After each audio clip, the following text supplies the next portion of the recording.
प्रवक्ता में आपका स्वागत है। मैं हूं आपके साथ रूबी और आइए करते हैं खबरों की शुरुआत। अपने 2 दिवसीय दौरे पर ग्वालियर पहुंचे भाजपा के राज्यसभा सांसद ज्योतिरादित्य सिंधिया शुक्रवार को अपने दौरे के दूसरे दिन पहली बार बीजेपी के संभागीय कार्यालय मुखर्जी भवन पहुंचे। यहां सिंधिया ने पार्टी के संगठन महामंत्री आशुतोष तिवारी के साथ बंद कमरे में मुलाकात की।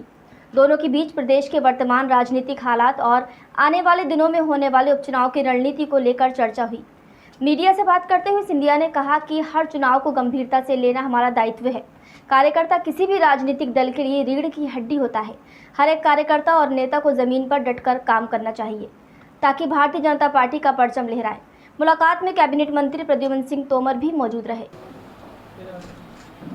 जनसेवा के पथ पर किसी भी दल या किसी भी नेता को सेवा करने का अवसर प्रदान होता है।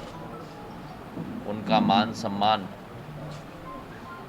सदैव बनाए रखने का, उनकी देखरेख, उनकी रक्षा और उन्हें सही पथ पर चलने की प्रेरणा भी देना, ये हम सब का दायित्व बनता है। और इधर सरकार द्वारा लाए जा रहे नए मॉडल एक्ट को लेकर संयुक्त संघर्ष मोर्चा मध्य प्रदेश मंडी बोर्ड में भारी नाराजगी है, जिसको लेकर गुरुवार को संयुक्त संघर्ष मोर्चा के बैनर तले राजधानी भोपाल सहित पूरे प्रदेश भर के मंडी कर्मचारी कलमबंद हड़ताल पर रहे। प्रदर्शनकारी कर्मचारियों ने राजधानी भोपाल के मंडी बोर्ड स्थित कार्यालय पर सरकार के खिलाफ जमकर नारेबाजी करते हुए अपना आक्रोश जताया और सरकार से नए मॉडल एक्ट को वापस लेने की मांग की। साथ ही कर्मचारियों ने सरकार को चेतावनी देते हुए कहा कि अगर नया मॉडल एक्ट वापस नहीं लिया गया तो आने वाले विधानसभा सत्र के दौरान वो विधानसभा का घेराव करेंगे।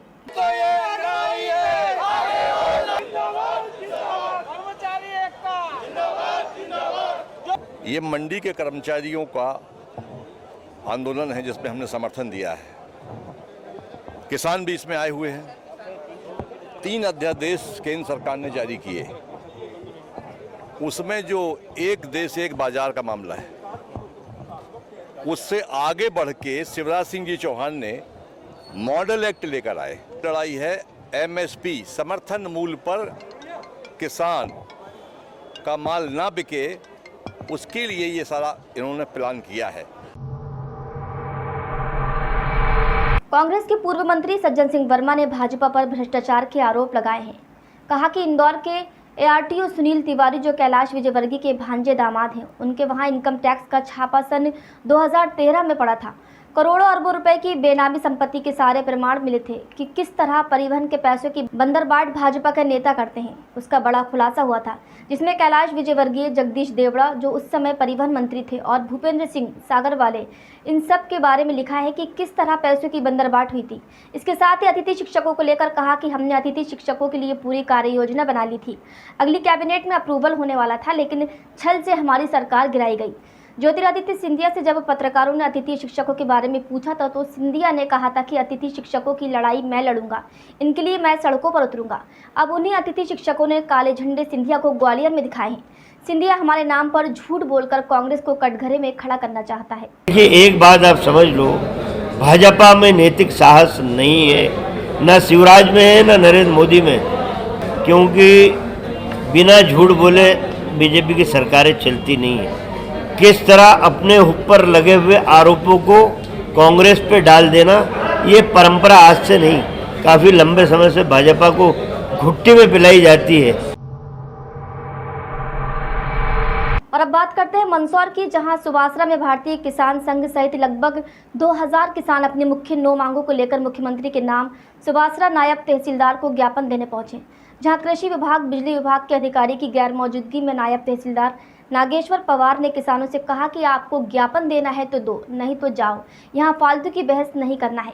इसी बात को लेकर नाराज किसानों ने वहां 1 घंटे का चक्का जाम कर हंगामा कर दिया। किसानों ने नायब तहसीलदार को बर्खास्त करने की मांग की, जिसके बाद सीतामऊ एसडीएम बिहार सिंह ने मौके पर पहुंचकर किसानों को समझाइश दी और कलेक्टर से बात कर मामले को शांत कराया।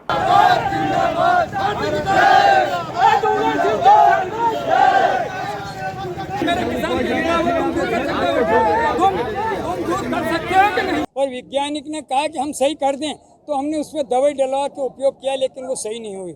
इस मांगों को लेकर के सुवासरा में आज सारे किसान ने ज्ञापन देने का पूरा विचार किया। शांतिपूर्वक रैली वो करी।